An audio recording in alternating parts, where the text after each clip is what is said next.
Estamos de volta com o Decisões e Argumentos de hoje, que conta com a participação da professora titular da PUC São Paulo no programa de pós-graduação em Psicologia Clínica, doutora Maria Helena Pereira Franco, e com o professor de Gerontologia da Faculdade Evangélica Mackenzie do Paraná, doutor Rubens de Fraga Júnior. Doutor Rubens, existe alguma especificidade nos sintomas dos idosos ou os sintomas da Covid são iguais independentemente da idade? Veja, nós temos alguns idosos que desenvolvem quadros semelhantes a jovens. Você tem febre, né, 38,5 graus. Você pode ter tosse seca, perda do olfato, como qualquer jovem.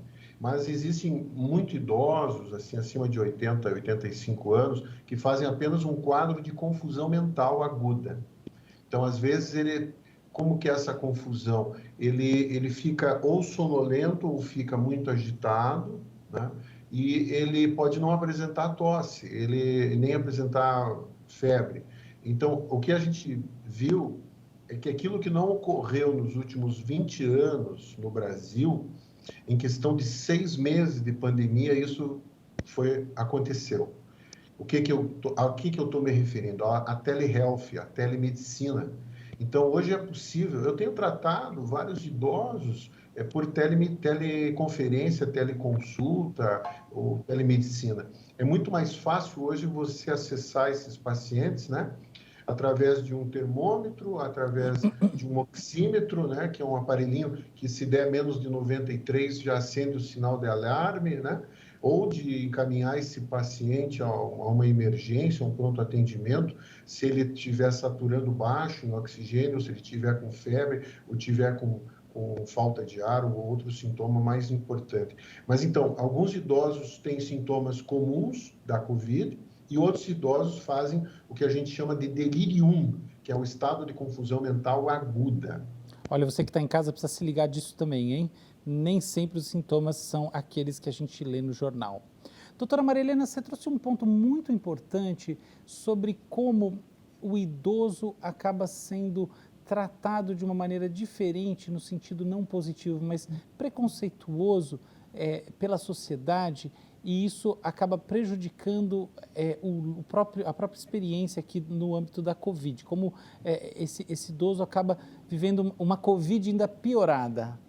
Uma pergunta para você, do ponto de vista do luto, você acredita que os idosos que eventualmente estão perdendo pessoas, que estão vivendo alguma coisa específica, tem algo assim, por exemplo, olha, ninguém pode ver o paciente nos seus últimos dias, mas você então, que é idosa, não pode nem sair daqui, não pode ir no enterro, entende? Você acha que essa experiência, ou eventualmente a incapacidade de expressar, de se manifestar, de ficar triste, ter o apoio da família fisicamente, está sendo de alguma maneira deturpado, que isso é um sintoma da sociedade? Ou você acha que isso está sendo tratado de uma maneira saudável, como deveria ser? Como você anda vendo o luto do idoso nesse momento?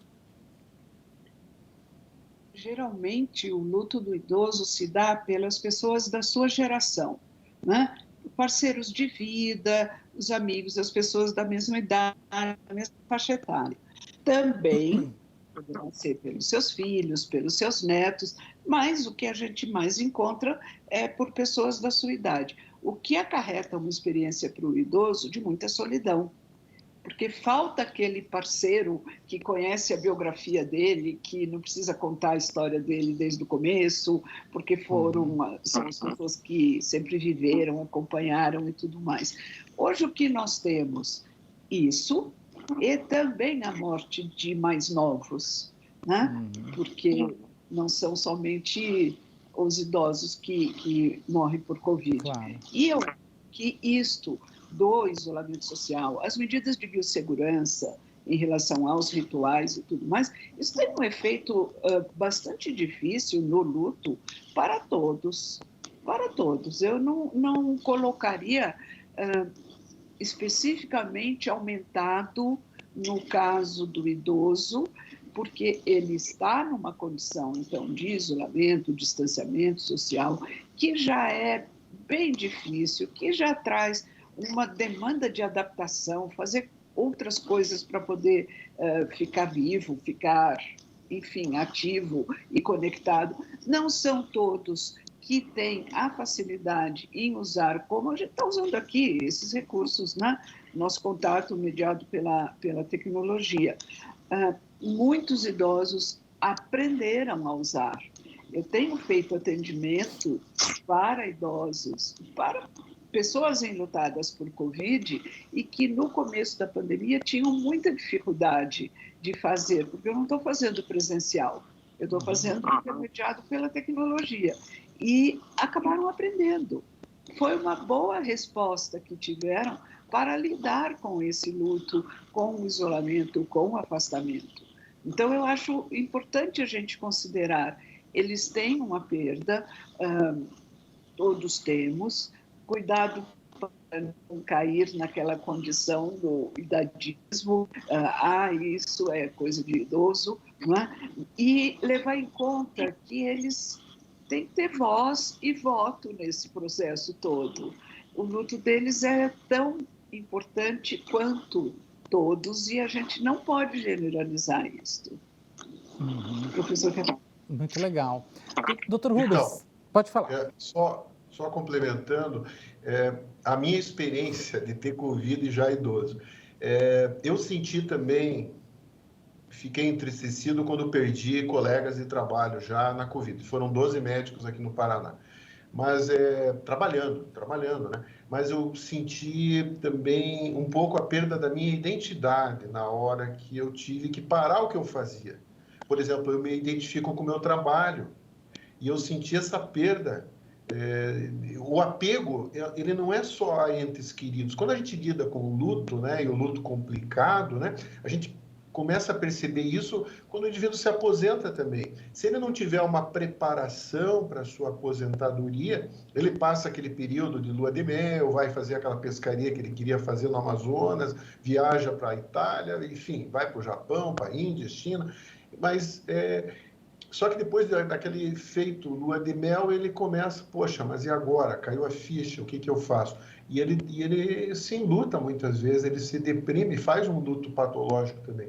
Então, eu senti isso, que eu tenho apegos, né? À minha família, meus filhos, enfim, a minha mãe, que eu cuido dela ainda até hoje, ela tem quase 90 anos, mas eu tenho também outros apegos, né? E esses apegos que a gente perde.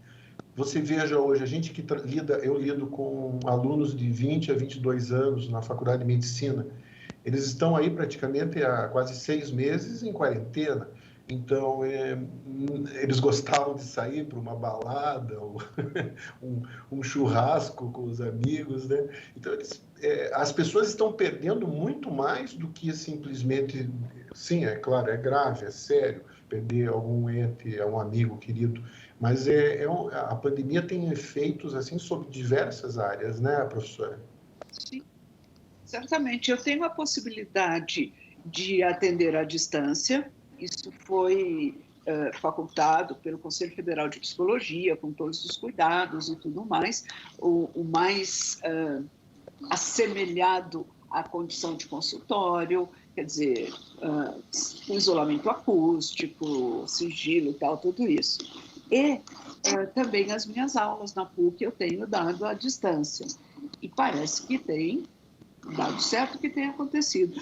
Mas aí eu fiquei me lembrando agora, orientando uma aluna minha de doutorado, que fez a tese dela sobre a autonomia decisória do idoso, quanto o idoso decide suas coisas. E ela fez o triângulo, o idoso, sua família e a equipe. E muito interessante, porque a família, cuidando, achava assim, não, a gente que sabe, a gente sabe o que é bom para ele.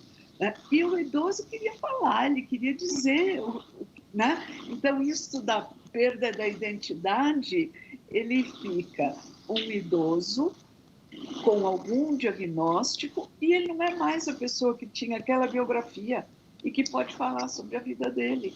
Deixa eu fazer uma parte para te perguntar uma coisa, Marilena. Você acha que existe um componente de classe aí? Você acha que isso é igual independentemente da classe social? Ou há uma questão aí ligada à renda na determinação da autonomia do idoso e da maneira como o idoso experimenta o luto nesse momento? Qual que é o espaço que ele tem simbolicamente para a determinação, inclusive, da sua identidade, como o Rubens colocou muito bem? Como você vê isso daí? Eu prefiro dizer que é mais uma questão de cultura, não de classe, de cultura. Aqui no Brasil, a gente tem, né, nós tivemos processos migratórios em diversas épocas da nossa história e de diferentes origens do mundo, né? E mais recentemente a gente recebeu um número grande e acabam vivendo conosco e assimilando ou se integrando, enfim, mas vem de uma outra cultura. E para você trabalhar com luto, é muito importante você ter essa sensibilidade para perceber a cultura e que é da origem, da família, de outro país, de outra nação, o que for, é da religião, é daquela família. Você tem famílias mais fechadas para trabalhar com luto, tem famílias que lidam com mais naturalidade com isto, e isto vai se refletir na vivência do luto do idoso. Mas, por exemplo, você acha que a experiência do luto numa favela tem alguma coisa de diferente do ponto de vista qualitativo para o idoso do que a experiência do luto fora de uma favela ou não? Você tem uma condição cultural muito específica na favela. Qual é a história que essas pessoas tiveram e que as colocou para aquela condição de vida? A história que passou por experiências e o significado que foi dado às experiências. Se eu tenho recurso para lidar, se eu não tenho, porque foi o destino ou foi, sei lá. Então, esta percepção que é diferente, que é específico, a gente tem que ter. Só com o cuidado de não avaliar se é melhor ou pior. Uhum. Claríssimo. Perfeito. Quem vai dizer é o próprio enlutado. Uhum. Legal. A gente vai fazer mais um breakzinho e já volta. Peço licença aos senhores para chamar um rápido intervalo e a gente volta já.